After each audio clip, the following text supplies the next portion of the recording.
BB851, turn right, heading 180. 14 Papa, turn right 245, report localizer established. Recent months have seen the UK's most prominent airline and, of course, I guess you could say icon of the skies, British Airways, face turbulent times that have significantly impacted the daily operations, even now going as far as having a massively negative effect on the passengers that are attempting to fly with the airline each day. What's going on though? Towards the end of last week, the airline announced further flight cancellations, somewhat of a common theme of late, with passengers that were set to fly giving very short notice at times. Domestic flights were cancelled through to Newcastle, Manchester, Jersey, Edinburgh, Belfast City and Aberdeen, among other destinations as well. However, their international services were really where the trouble started to come in, with a host of destinations being impacted from Amsterdam to Dublin to over in Madrid, a popular summer getaway for Brits. Oslo, Munich and many more were affected by the cancellation announcements.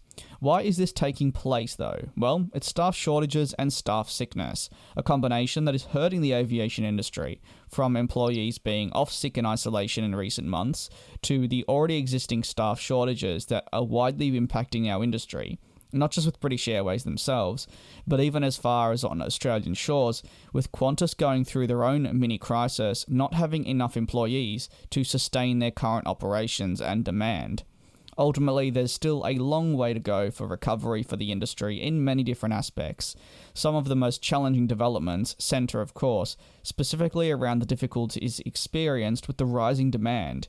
You'd think airlines would welcome new customers and welcoming existing ones back. While you'd be right, sometimes that is harder for them to cope with ultimately.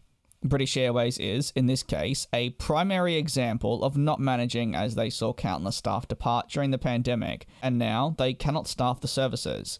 EasyJet customers have also been impacted by, most recently, staff shortages and cancellations that have come with it. While you could always say that airlines aren't totally in the wrong, new developments indicate that in this case related to British Airways, they should have actually been more proactive about aiding their passengers that experienced cancelled flights in the rebooking stages, with many people being left to their own devices, and therefore experiencing ongoing issues from that. The Civil Aviation Authority has now been briefed on the matter centering around BA. However, for the airline, it's not just these recent staff shortages that have wreaked havoc, but also continued troubles on the IT side of things, with countless technical failures impacting London Heathrow and their operations around the world, damaging therefore the company's operations.